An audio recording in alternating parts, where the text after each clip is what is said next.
ये कहानी राजस्थान के पश्चिमी हिस्से में बसे एक छोटे से गांव की है। यह गांव चारों ओर से रेगिस्तान से घिरा हुआ है। यहाँ पानी, बिजली और जरूरी संसाधनों की बहुत कमी है। जीवन कठिन है, लेकिन लोगों के सपने आज भी जिंदा है। इसी गांव के सरकारी स्कूल में एक बच्चा पढ़ता है। उसका नाम है छोटू। छोटू के नाम के पीछे भी एक दिलचस्प कहानी है। जब उसके माता पिता पहली बार उसे स्कूल में दाखिला दिलाने गए, तो शिक्षक ने बच्चे का नाम पूछा।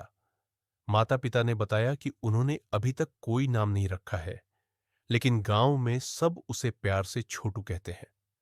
यह सुनकर शिक्षक मुस्कुरा दिए और बोले, तो फिर इसका नाम आज से छोटू ही रहेगा। और इसी तरह उसका नाम पड़ गया, छोटू। छोटू पढ़ाई में बहुत तेज है और उसे स्कूल जाना बेहद पसंद है। जैसे जैसे वह ऊंची कक्षाओं में पहुंचा, उसकी विज्ञान में रुचि बढ़ती चली गई। वह विज्ञान की कक्षा बड़े ध्यान से सुनता, सवाल पूछता और स्कूल की लाइब्रेरी में घंटों विज्ञान की किताबें पढ़ता रहता। उसके सबसे पसंदीदा शिक्षक विज्ञान के सर थे।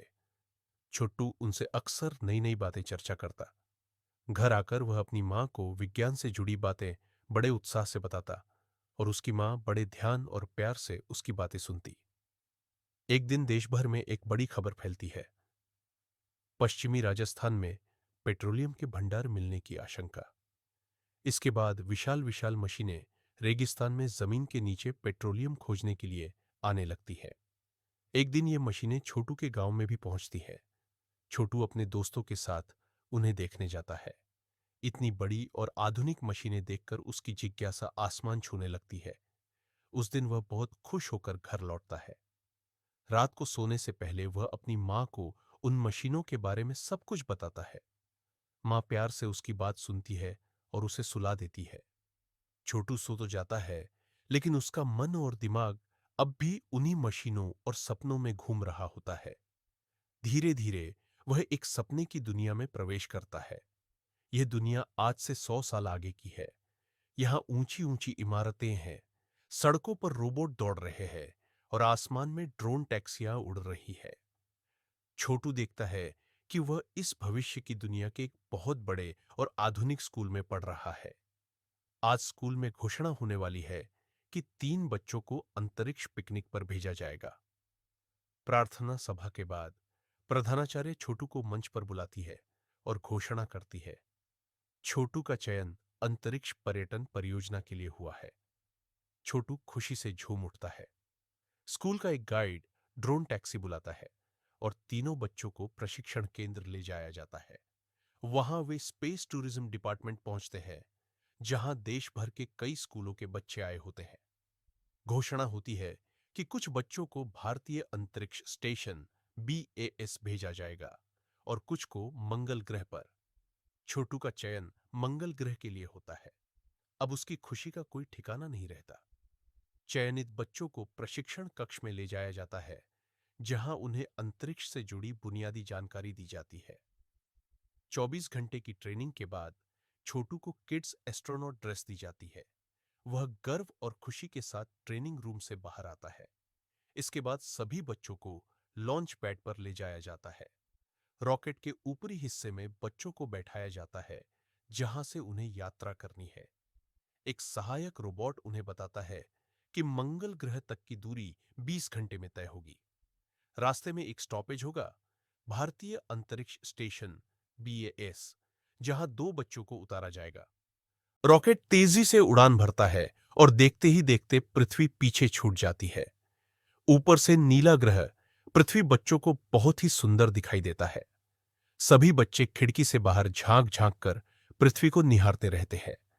धीरे धीरे रॉकेट भारत के अंतरिक्ष स्टेशन BAS, भारतीय अंतरिक्ष स्टेशन की ओर बढ़ता है। कुछ आवश्यक जांचों के बाद स्टेशन का गेट खोल दिया जाता है और थोड़ी ही देर में रॉकेट BAS से जुड़ जाता है। स्टेशन के अन्य अंतरिक्ष यात्री बच्चों का गर्मजोशी से स्वागत करते हैं। वहां कुछ समय रुकने के बाद अब रॉकेट मंगल ग्रह की यात्रा के लिए तैयार होता है। लेकिन जाने से पहले BAS स्टेशन पर सभी के साथ एक समूह चित्र लिया जाता है। 2 बच्चों को वहीं स्टेशन पर उतार दिया जाता है। अब रॉकेट फिर से मंगल ग्रह की ओर अपनी यात्रा शुरू करता है। मंगल का यह सफर बच्चों को बहुत अच्छा लग रहा होता है। बच्चे खुशी खुशी मस्ती करते हुए मंगल की ओर बढ़ रहे होते हैं। कुछ समय बाद सामने एक लाल रंग का गोल सा ग्रह दिखाई देता है। उसे देखते ही छोटू उत्साह से बोल पड़ता है, यही तो है मंगल। अब मंगल ग्रह साफ साफ दिखाई देने लगता है। उसके चारों ओर कई कृत्रिम उपग्रह घूम रहे होते हैं। धीरे धीरे रॉकेट मंगल के वातावरण में प्रवेश करता है और एक सुरक्षित स्थान देखकर बहुत ही सावधानी से मंगल की सतह पर उतर जाता है। रॉकेट के मंगल ग्रह पर सुरक्षित उतरने के बाद गाइड और तीनों बच्चे बाहर निकलते हैं। वे सीधे इंडिया के मंगल ग्रह पर स्थित अपने आवास स्टेशन घर की ओर जाते हैं। वहां पहुंचकर सभी थोड़ी देर आराम करते हैं ताकि लंबी यात्रा की थकान उतर सके। कुछ समय बाद गाइड बच्चों को फिर से बुलाता है और उन्हें मंगल ग्रह की बुनियादी जानकारियां देना शुरू करता है। गाइड बताता है, मंगल ग्रह का लाल रंग इसकी मिट्टी में मौजूद आयरन ऑक्साइड लोहा जंग की अधिक मात्रा की वजह से है। यहाँ का वातावरण धरती से बिल्कुल अलग है। मंगल का वायुमंडल बहुत पतला है और यहां ऑक्सीजन की मात्रा बेहद कम है। गाइड आगे समझाता है कि मंगल ग्रह पर बाहर का तापमान अक्सर -60 डिग्री सेल्सियस तक चला जाता है। यहां चलना इतना आसान नहीं होता और किसी भी समय धूल का तेज तूफान आ सकता है। इसलिए हमेशा सतर्क रहना जरूरी होता है। इसके बाद गाइड बच्चों को मंगल की सैर कराने के लिए बाहर ले जाता है। सभी बच्चे भारत के मंगल स्टेशन से बाहर आते हैं। वहां गाइड उन्हें बड़े बड़े एंटेना दिखाता है और बताता है, इन एंटेना की मदद से हम धरती पर अपने लोगों से संपर्क करते हैं। बच्चे देखते हैं कि वहां हेलीकॉप्टर उड़ रहे हैं, रोवर मंगल की सतह पर घूम रहे हैं और वैज्ञानिक प्रयोग कर रहे हैं। यह सब देखकर छोटू और उसके दोस्त बेहद खुश हो जाते हैं। इसके बाद गाइड उन्हें दूर स्थित एक विशाल पर्वत की ओर इशारा करता है और बताता है, यह है ओलिम्पस मॉन्स। ओलिम्पस मॉन्स जो हमारे पूरे सौर मंडल का सबसे बड़ा पर्वत है। आगे बढ़ते हुए गाइड बच्चों को आसमान में दिख रहे दो चंद्रमा दिखाता है और समझाता है, इनका नाम फोबोस फोबोस और डेमोस डाइमोस है। ये मंगल ग्रह के दो प्राकृतिक उपग्रह हैं। इतनी सारी अद्भुत चीजें दिखाने के बाद गाइड बच्चों को वापस स्टेशन की ओर ले जाने लगता है। तभी अचानक वह देखता है कि एक बहुत तेज धूल का तूफान उनकी ओर तेजी से बढ़ रहा है। गाइड सभी बच्चों को तुरंत भागने के लिए कहता है। सब बच्चे स्टेशन की ओर दौड़ने लगते हैं, लेकिन इसी बीच छोटू फिसलकर नीचे गिर जाता है और उसी पल छोटू की सपनों की दुनिया यही समाप्त हो जाती है। अचानक छोटू की आंख खुलती है। आज की सुबह कुछ अलग है। छोटू बहुत खुश है।